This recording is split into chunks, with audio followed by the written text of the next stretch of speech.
구속사적 관점으로 보기라는 제목으로 말씀을 나누겠습니다. 믿음은 크게 구별을 굳이 한다 그러면 머리로 믿는 믿음이 있고 마음으로 믿는 믿음이 있습니다. 머리로 믿는 믿음은 하찮은 믿음은 아닙니다. 머리로 믿는 믿음이 있어야 마음으로 믿는 믿음이 가능하기 때문입니다. 그러나 머리로 믿는 믿음은 아직 구원에 들어가는, 영생으로 들어가는 믿음은 아직 아닙니다. 머리로 믿는 믿음과 마음으로 믿는 믿음은 어떤 차이가 있습니까? 자, 여러분이 삶 속에서 살아계신 하나님을 만났습니다. 여러분의 삶 속에 그런 경험이 있을 거예요. 살아계신 하나님을 내가 만났습니다. 그런 체험을 하면 그 사람의 믿음은 마음으로 믿는 믿음입니까? 저는 굉장히 오랫동안 당연하다고 생각했어요. 살아계신 하나님을 만났다면 그것은 마음으로 믿는 믿음이 아닌가. 그게 인격적인 믿음이고 마음으로 믿는 믿음이 아닌가. 아닙니다. 살아계신 하나님을 만나는 체험을 했다 해도 그것은 여전히 머리로 믿는 믿음입니다. 여러분, 머리로 믿는 믿음이 하찮은 믿음이 아니에요. 그런데 살아계신 하나님을 만나는 체험을 했다 해도 그게 머리로 믿는 믿음이라면 그럼 마음으로 믿는 믿음은 도대체 어떤 믿음입니까? 여러분이 살아계신 하나님을 만나는 체험을 합니다. 그리고 그 체험을 통해서 내 죄를 깨닫고 내가 죄인임을 알게 되면서 진정으로 뉘우치게 되면서 회개하기 시작합니다. 그러면 이 사람의 믿음은 어떤 믿음입니까? 이 사람의 믿음은 마음으로 믿는 믿음입니다. 머리로 믿는 믿음과 마음으로 믿는 믿음은 굉장히 종이 한 장 차이 같습니다. 체험을 많이 했다고 해서 마음으로 믿는 믿음은 아닙니다. 저는 저에게 체험 얘기하시는 분을 봤는데 그 체험을 얘기하는데 어떤 느낌이 드냐면 너무 교만하신데? 이런 느낌이 드는 거예요. 그분은 많은 체험을 했습니다. 그런데 그 체험이 마음으로 믿는 믿음은 아닙니다. 이스라엘 백성이 광야에서 하나님을 체험했습니다. 날마다 체험합니다. 하늘에서 내려오는 만나를 먹었습니다. 얼마나 대단합니까? 여러분, 눈앞에서 홍해바다가 갈라지는 걸 체험했습니다. 그리고 그 바다 사이로 길로 걸어갔습니다. 그리고 쫓아오는 애국 병사들을 하나님이 덮으시는 걸 봤습니다. 물이 없는 광야에서 물이 터지는 걸 체험했습니다. 놀라운 일들을 많이 경험했습니다.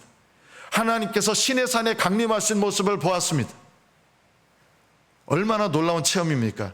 그런데 그런 체험을 했지만 이스라엘 백성들이 마음으로 믿는 믿음은 아니었습니다. 마음으로 믿는 믿음은 그 체험으로 끝나는 것이 아니라 그 체험에 뒤이어서 내 죄를 깨닫고 회개하게 되는 것입니다. 기적을 경험하고 은혜를 많이 체험했다고 하면서 그것 때문에 교만한 마음을 가지고 있다면 그 사람의 믿음은 마음으로 믿는 믿음이라고 할 수가 없습니다. 영생에 이르는 믿음은 머리로 믿는 믿음, 수많은 체험, 수많은 은혜 때문에 들어가는 것이 아니라 마음으로 믿는 믿음으로 들어가는 것입니다.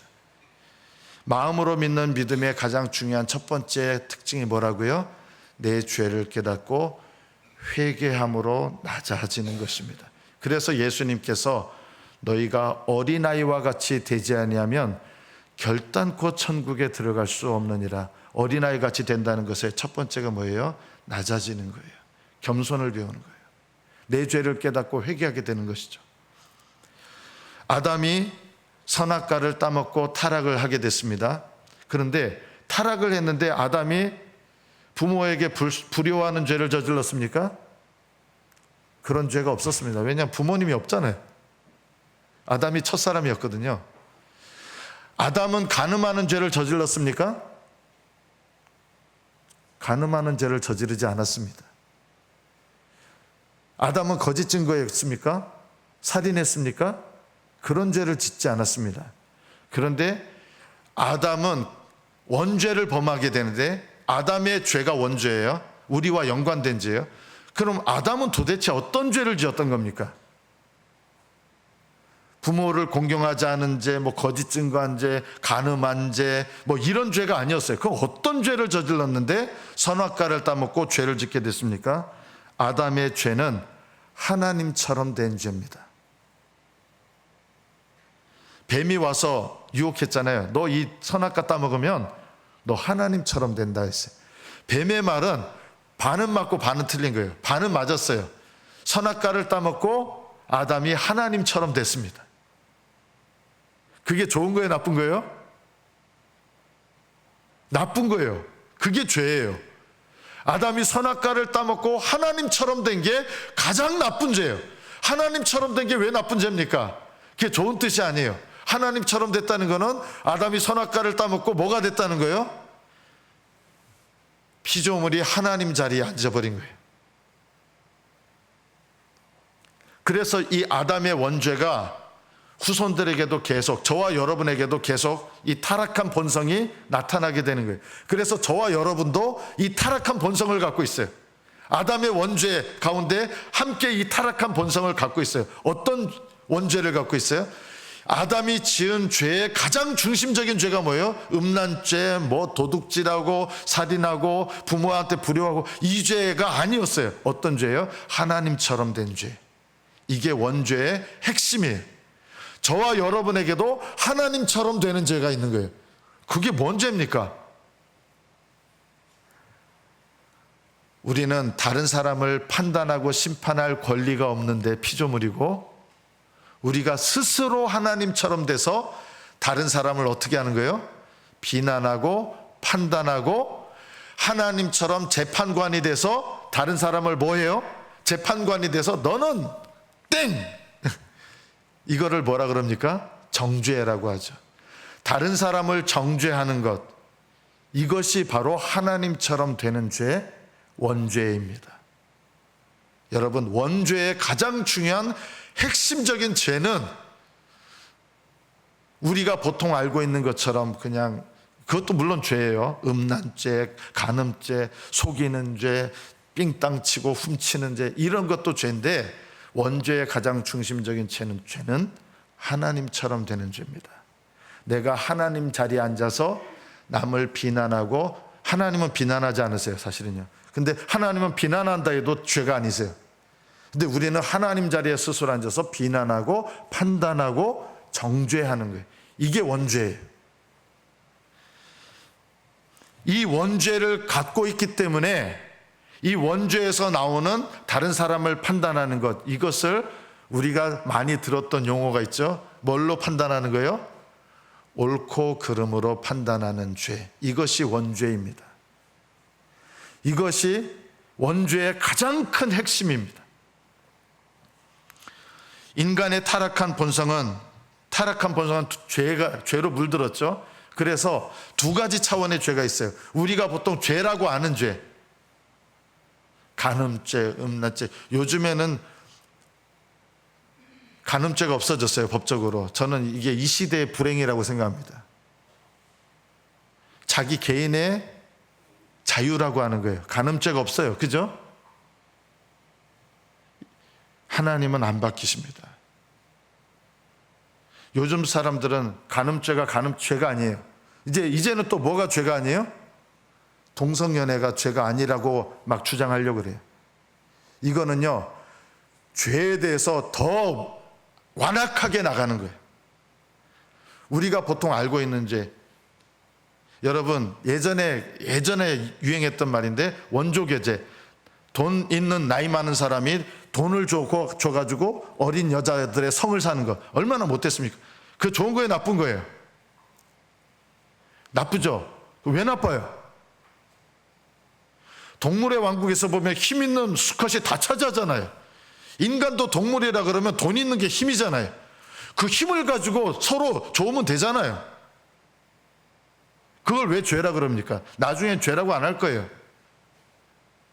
나이든 사장이 돈을 가지고 너 좋고 나 좋고 다 좋은 거 아니야. 그걸 누가 죄라 그래? 그게 왜 죄예요? 이게 바로 하나님께서 두신 기준인 거예요. 우리가 누구나 죄라고 여기는 죄들이 있어요. 음란한 거, 간음하는 거, 뭐 도둑질하는 거. 그런데 우리가 죄라고 못 느끼는 죄, 이게 제일 무서운 죄예요.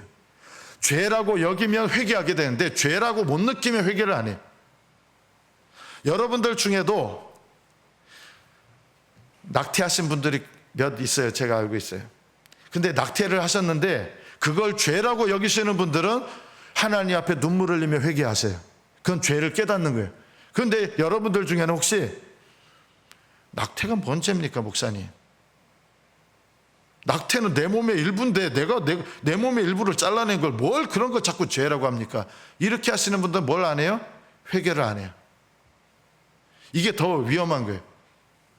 죄라고 못 느끼고 죄라고 깨닫지 않으면 회개를 안 하는데, 우리가 죄라고 깨닫지 못하면서 내가 오히려 나는 올바르다고 느끼게 만드는 거, 이게 바로 옳고 그름으로 남을 판단하는 죄입니다. 이것이 정말 무서운 죄입니다. 왜냐하면 깨닫기가 어렵습니다. 이게 죄라고 인식을 못합니다. 옳고 그름으로 다른 사람을 판단하면서 내가 죄짓 난다고 생각 안 해요. 내가 뭘 한다고 생각해요? 내가 올바르기 때문에 이런 판단을 내리는 거야. 저 인간 왜 저래? 정치인들, 저도 이 죄를 많이 진 거예요. 보면 정치인들 바라보면서 막 대통령 욕하고, 예전에 뭐 정치인들 욕하고 국회의원 욕하고. 왜 욕합니까? 옳고 그름으로 우리가 판단하기 때문에 욕하는 거예요. 그거에 죄라고 느껴집니까? 죄라고 안 느껴요. 그게 왜 죄입니까? 내가 정상적인 마음, 분별력을 갖고 있으니까 내가 그거 비난하는 거죠. 그게 왜 죄입니까? 이러니까 우리는 옳고 그름이, 원죄의 가장 핵심이 하나님 자리에 앉는 거예요. 하나님 자리에 앉아서 남을 심판하고 정죄하는 거예요. 이게 원죄예요. 여러분, 가정 안에서 원죄를 계속 뿜어댑니다. 남편을 향해서, 아내를 향해서 속으로든지 입으로든지, 어우 저 인간 저거, 저 인간을 만나가지고 내가 이 고생이라고. 이것도 다 정죄하고 판단하는 거예요. 저 인간을 만나서 내가 고생하는 게 아니라 하나님께서 저 인간을 나에게 허락하셨다는 것을 내가 못 깨닫는 거예요. 정죄 판단하는 이 마음을 회개하면 반대로 어떤 마음을 가져야 돼요? 옳고 그름으로 남을 판단하는 마음의 반대말은 어떤 마음이에요? 구속사적인 관점으로 남을 보는 거예요. 이게 정반대의 마음이에요. 선악과는 내가 하나님처럼 돼서 하나님 행세를 하는 겁니다. 그래서 남을 판단합니다. 형제에게 노하는 자마다 심판을 받게 되고, 형제한테 노하는 거예요. 노예인데 왜 노예예요? 옳고 그름으로 판단하는 마음 가운데 형제를 향해서 분노를 막 나타내는 거예요. 그게 옳고 그름으로 남을 판단하는 거기 때문에 그 마음 때문에 심판을 받게 되는 거예요. 형제를 대하여 라가라 하는 자는, 라가가 뭐예요? 우리말로 번역하면 멍청한 것. 여러분, 옛날 아버지들이 자기 아내가 뭐 조금 잘못하면 아내한테 이래요. 멍청한 것. 형제를 라가라 하는 자는, 멍청한 자라고 하는 자는 내가 뭘 하고 있는 거예요? 스스로 하나님 자리에 앉아가지고 심판 정죄하는 거예요. 멍청한 것. 부모가 자식들한테 이런 말, 여러분 죄책감 없이 얘기하는 거 많잖아요. 자녀가 좀 실수하는데 저도 예전에 저 멍청한 거 저거. 여러분, 이게 옳고 그름으로 판단하는 죄를 짓는 거예요. 내가 왜 옳고 그름으로 판단해요? 내 시각이 옳고 그름으로 판단하는 중심을 갖고 있는 거예요. 원죄에 물들어 있는 거예요. 이걸 깨닫지 못하고 회개할 줄 모르니까 구속사적인 시각으로 볼 줄을 모르는 거예요. 형제를 미련한 놈이라 하는 자는 지옥불에 들어가게 되리라. 예수님은 농담 안 하세요. 형제를 참 미련한 거죠. 이게 지옥불에 들어가게 되는 죄라는 거예요. 왜냐하면 옳고 그름으로 형제를 미련한 놈이라고 판단하는 거예요. 어떤 분들은 자식들을 향해서 쓸데없는 시기, 세상 쓸모없는 놈, 이렇게 판단합니다. 이게 판단하는 거죠. 옳고 그름으로. 이게 바로 하나님 노릇하는 거예요. 내가요. 내 마음대로. 이게 원죄입니다. 이것을 깨닫고 회개하기 시작하면 내가 옳고 그름으로 판단하던 사람을 어떤 시각으로 보게 돼요?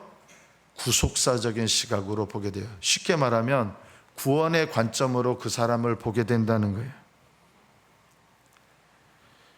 옳고 그름으로 남을 판단하는 사람은 그 사람을 사랑할 수 없습니다. 거짓말입니다. 흉내내는 겁니다. 남을 정죄하는데 어떻게 사랑합니까? 하나님께서 택하신 자는, 하나님은요 택하신 자를 결코 정죄하시는 법이 없습니다. 하나님의 사랑을 받은 자를 하나님은 정죄하시는 일이 없습니다. 이거는 완전히 다른 마음입니다. 다른 데 속한 마음입니다. 남을 정죄하는 마음, 비난하고 판단하고 정죄하는 마음을 가진 사람은 내가 너희를 사랑한 것처럼 너희도 서로 사랑하라, 이 말씀을 따를 수가 없습니다. 옳고 그름으로 남을 판단하는 사람은 이미 자기 의에 빠져 있는 거예요. 그래서 회개할 수도 없습니다. 남을 비난하고 판단하고 정죄하는 사람이 내 죄를 깨닫고 회개하는 일은 거의 일어나지 않습니다. 자기 의에 빠져 있기 때문입니다. 그래서 옳고 그름으로 남을 판단하고 정죄하고 비난하는 죄가 사실은 우리가 범하는 죄들 중에서 가장 무서운 죄입니다. 음란죄는요, 여러분이 간음을 저질렀어요. 그러면 남편이 어느 날 생전 안 하던 짓을 갑자기 해. 아내한테 선물도 한 번도 안 해주던 남자가 갑자기 좋은 마음으로 선물할 수 있는데 갑자기 그런 남편이 아닌데 선물을 막 해. 왜 그래요? 마음이 바뀐 게 아닌데 어디 가서 못된 짓을 하고 미안해가지고 뭔가 양심에 찔려가지고 아내한테 선물하는 사람도 있어요. 그건 내가 어떤 생각을 갖고 있는 거예요? 내가 지금 하고 있는 짓은 잘못된 것이다. 죄를 죄로 여기는 마음이 조금 있는 거예요. 이런 죄는 회개할 가능성이 좀 있는 거예요. 근데 내가 뭔 죄를 저질렀다고 죄를 못 깨달으면 회개를 못 해요. 우리 인생 가운데 하나님 앞에 가장 중요한 죄인데 가장 죄라고 못 깨닫는 죄가 뭐라고요? 옳고 그름으로 남을 비난하고 판단하고 정죄하는 죄예요. 이거는 죄라고 안 느껴져요. 뭐라고 느껴요? 내가 올바르다고 느껴요. 내가 바른 사람이야. 내가 바른 양심을 갖고 있으니까 그래. 내가 바른 생각과 바른 기준을 갖고 있으니까 그러는 거야. 이러면서 다른 사람을 판단하고 정죄하면서 다 내가 너를 생각해서 한다 그래. 우리가 하나님 앞에 오늘 말씀을 통해서 깨달아야 될 것이 이것입니다. 형제를 비방, 판단하고 정죄하게 되면 율법을 판단하고 비방하는 자가 된다. 율법 자체를 비방하는 거예요. 죄에 대해서 뻔뻔하신 분들은 구원받기가 어려워요. 오히려 내가 죄를 지었다고 느끼면 회개할 기회가 있어요. 우리가 제일 우리 인생 가운데 깨닫지 못하는데 깨달아야 될 죄, 성령이 임하시면 이 죄가 깨달아지게 하시거든요. 영생으로 들어가는 자는 이 죄가 깨달아지게 하세요. 뭐예요? 옳고 그름으로 남을 판단하는 죄, 정죄하는 죄, 이게 죄로 깨달아지게 하십니다. 내 눈에 거슬리는 사람이 있죠. 내 눈에 거슬려요. 왜 거슬릴까요? 그 사람을 옳고 그름의 눈으로 보고 있기 때문에 거슬리는 거예요. 그 사람이 내 눈에 띄는 것만 해도 거슬려. 내 눈에 안 띄었으면 좋겠어. 내 시야에서 없어져야 돼. 이게 옳고 그름의 관점이에요. 내 귀에 거슬리는 말이 들려요. 듣기 싫어요. 왜 내 귀에 거슬리는 말로 들립니까? 내가 옳고 그름의 관점을 가지고 다른 사람을 바라보기 때문에 내 귀에 거슬리는 말로 계속 들려요. 옳은 말을 해도 또 사랑하는 말을 해도 거슬리는 말로 들리는 거예요. 왜 그러냐? 내가 옳고 그름의 관점으로 보고 있는 사람이기 때문에 그래. 안 들려요. 우리는 부부간에 옳고 그름의 관점으로 보는 것에 너무 익숙해서 이게 너무 익숙한 죄라서 죄라고 못 깨닫습니다.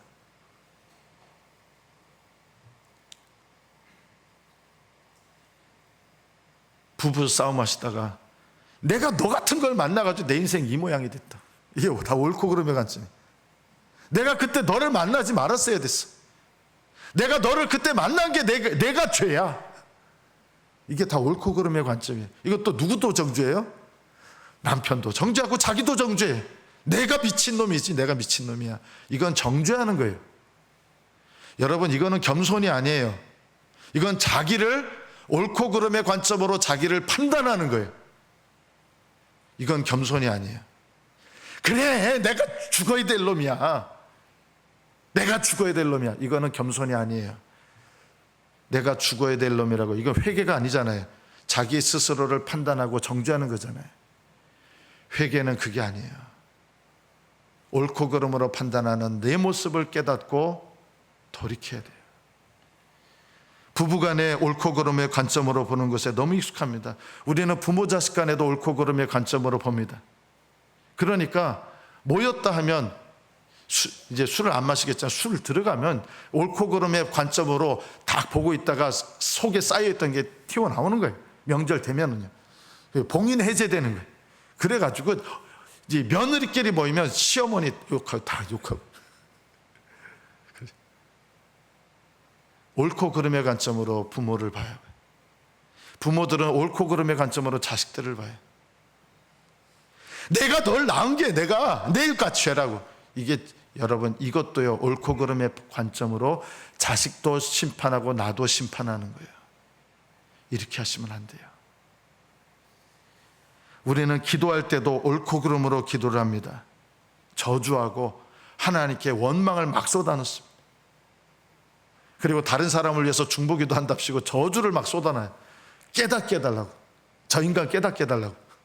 여러분, 이건 중보기도가 아니고요, 옳고 그름으로 기도하는 거예요. 하나님, 저 인간 못 깨달으니 저 인간 좀 깨달을 수 있도록 쳐달라고. 이게 기도입니까? 이거는요, 옳고 그름으로 하나님 앞에 기도하는 기도가 아닌 기도예요. 우리는 기도할 때도 옳고 그름으로 남을 보니까 기도할 때도 옳고 그름으로 기도해요. 성전에 왔는데 어느 바리새인이 와가지고 세리를 보고 판단해요. 저 세리와 같지 않음을 감사합니다. 아담도 타락하고 나니까 제일 먼저 누구를 판단해요? 자기 아내부터 판단해요. 아내도 판단하고 또 누구도 판단해요? 하나님도 판단해요.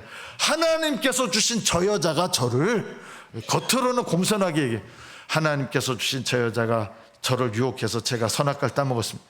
그래서 속마음의 모양은 어때? 하나님께서 줬잖아요.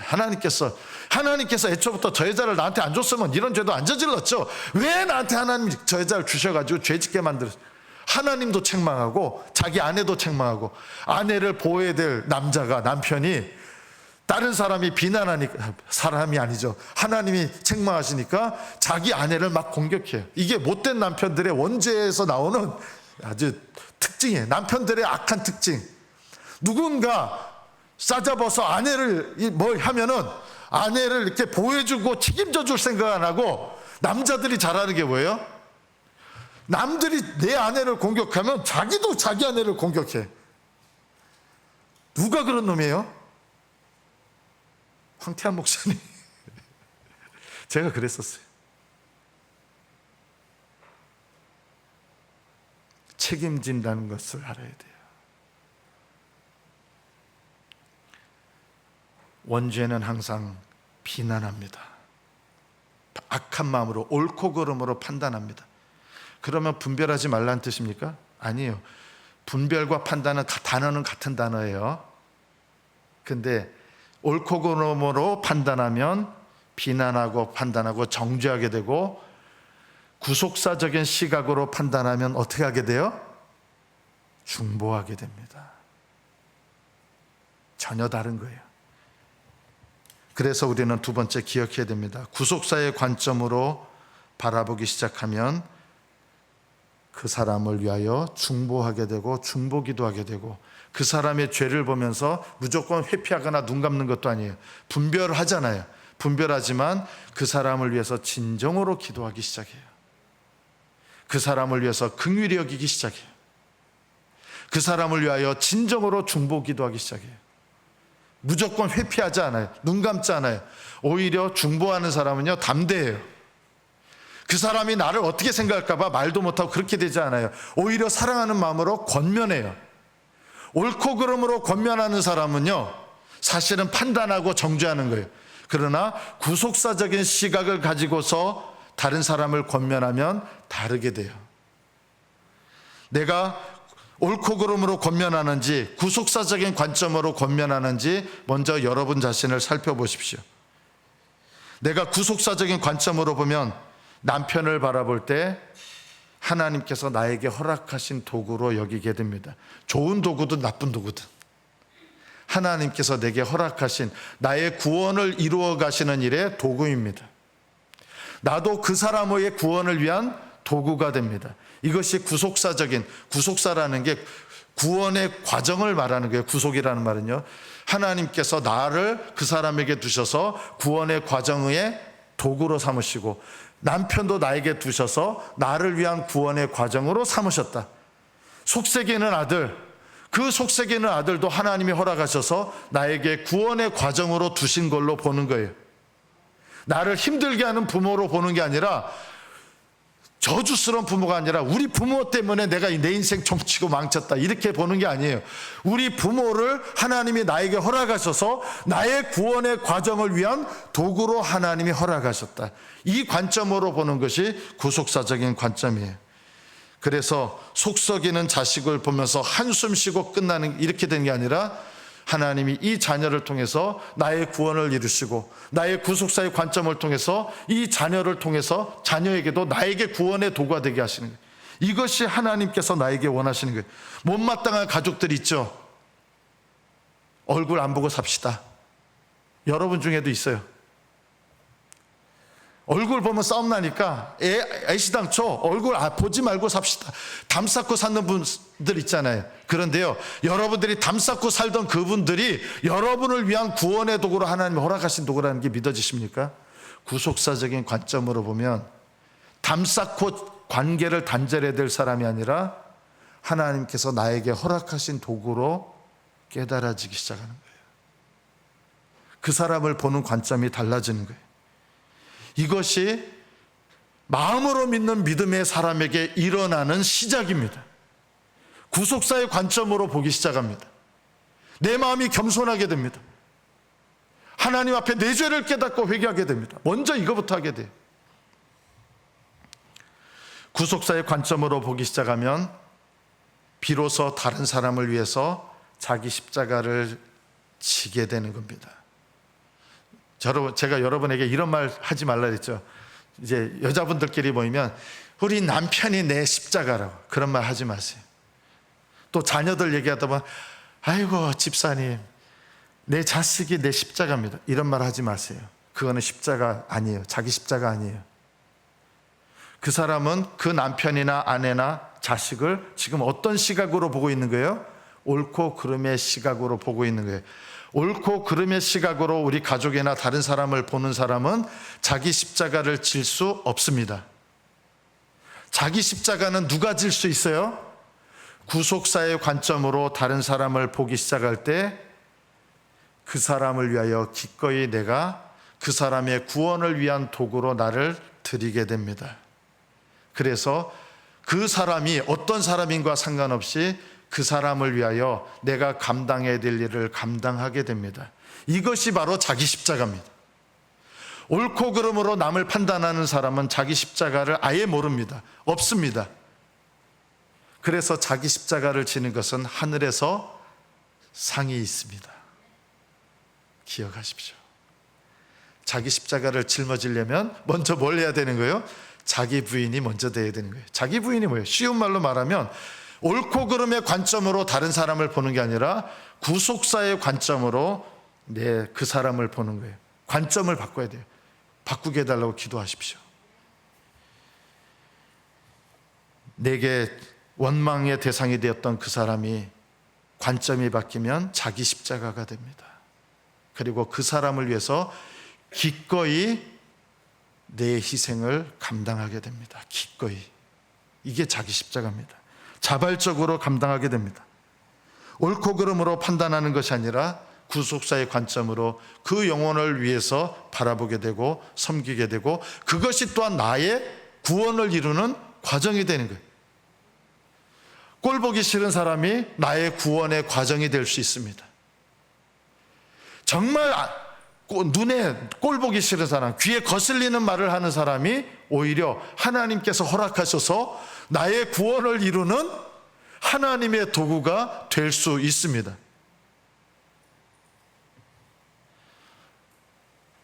하나님께서 주신 은혜의 도구를 차면 안 됩니다. 좀 적절한 비유는 아닙니다.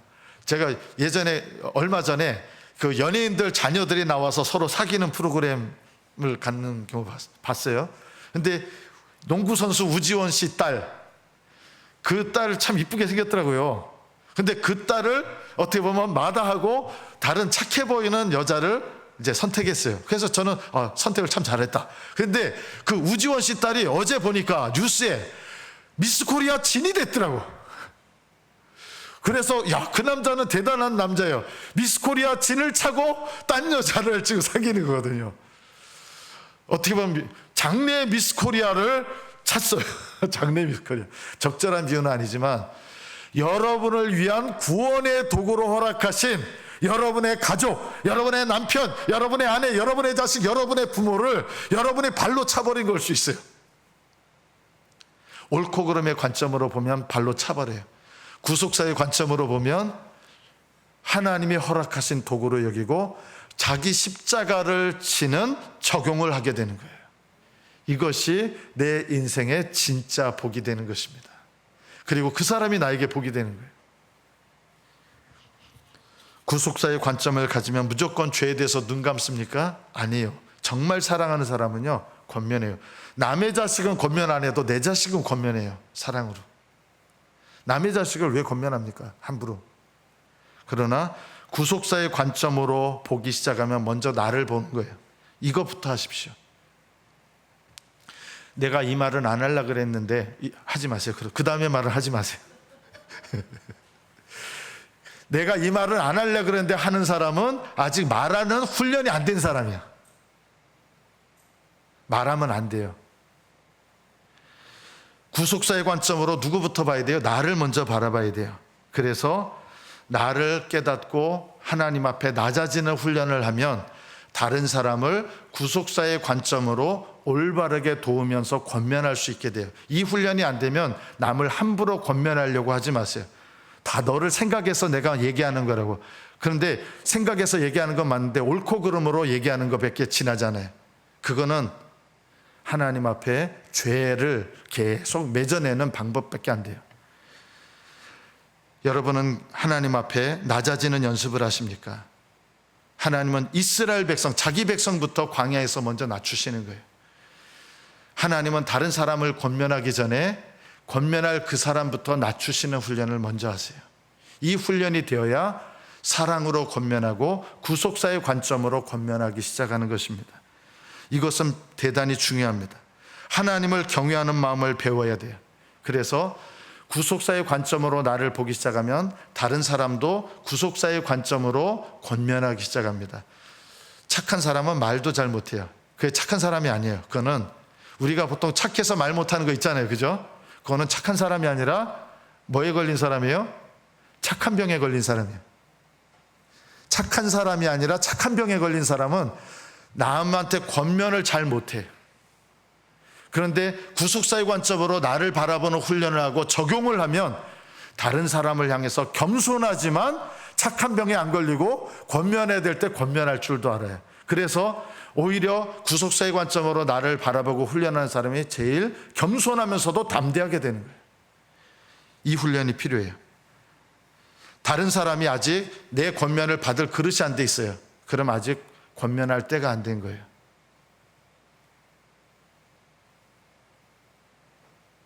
그 사람이 내 말을 받아들이려면, 내가 아무리 좋은 말로 얘기해도 받아들이려면 좋은 관계를 먼저 만들어야 됩니다. 그래서 구속사의 관점으로 다른 사람을 지혜롭게 볼 줄 아는 사람은 그 사람과 올바른 관계를 맺도록 먼저 지혜를 발휘하는 거예요. 그리고 올바른 관계가 되잖아요.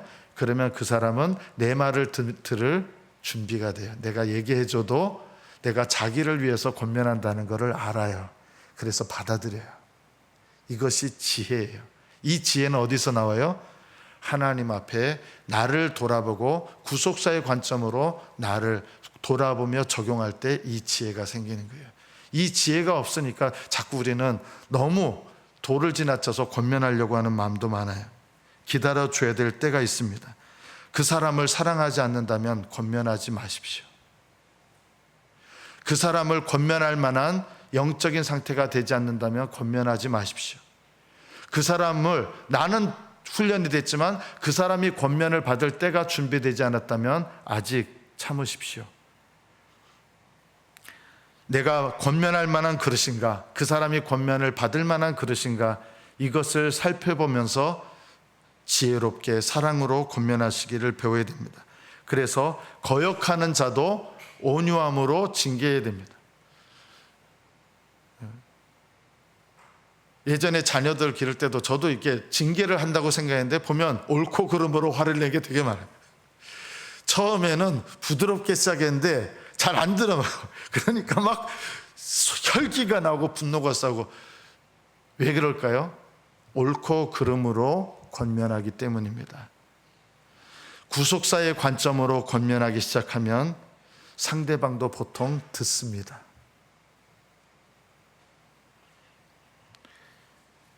여러분이 이 온유함으로 권면할 수 있으려면 질서도 잘 따르셔야 돼요. 겸손을 훈련시키잖아요. 그래서 가정의 질서도 대단히 중요합니다. 자녀들이 부모한테 되바라진 자녀들은요, 남을 권면 못합니다. 왜냐하면 부모님이 어떤 분인가에 상관없이 그 부모님을 하나님이 나에게 허락하신 도구로 여기기 때문에, 나의 구원을 위한 도구로 여기기 때문에 부모에게 순종하는 법을 배우게 되죠. 그래서 질서가 세워집니다. 하나님을 경외하는 마음으로 믿는 믿음을 가진 사람은 그 사람이 어디에 있든지 가정 안에 있게 되면 가정이 회복되고요, 공동체 안에 있으면 그 공동체가 회복되고요, 목장 안에 있으면 목장이 회복됩니다. 마음으로 믿는 믿음은 하나님 앞에 나를 깨닫고 낮추는 것부터 먼저 시작하고 사랑으로 권면하기 때문에 그 사람이 속한 질서를 회복시키고 건강하게 만듭니다. 내가 건강한지 건강하지 않은지 어떻게 알아요? 내가 우리 교회 안에 마음으로 믿는 믿음, 구속사적인 시각으로 바라보는 것에 훈련이 되면 교회를 살리는 사람이 되고요, 공동체를 살리는 사람이 됩니다. 이것이 하늘나라에서 상을 받게 되는 일이라는 것을 기억하십시오. 이것은 복된 일입니다. 이것이야말로 영원한 복입니다. 성도 여러분, 우리는 옳고 그름으로 바라보는 일에 익숙합니다. 못 깨달을 정도로 익숙합니다. 하나님, 내가 옳고 그름의 관점이 아니라 구속사적인 관점으로 나의 가족들을 보게 하시고, 구속사적인 관점으로 나를 보게 하시고, 구속사적인 관점으로 우리 교우들, 형제들을 보게 하여 주시옵소서. 이 기도를 드리시면서 구속사적인 관점으로 보는 연습을 하기 시작하면 내가 얼마나 옳고 그름으로 보는데 너무나 익숙했는지, 이게 익숙해서 전혀 못 깨닫는 상태에 있었는지를 비로소 조금씩 알게 됩니다. 옳고 그름으로 판단하는 것은 육신에서 나오고, 구속사적인 관점으로 보는 것은 거듭난 영으로부터 나오는 것입니다. 여러분이 날마다 이 영적인 관점, 구속사적인 관점으로 보시고 적용하기를 힘쓰셔서 여러분 가정 안에서, 공동체 안에서, 교회 안에서 그 질서와 공동체를 살리시는 생명의 전달자가 되시기를 축복합니다. 우리 함께 기도하겠습니다. 하나님, 나에게 허락하신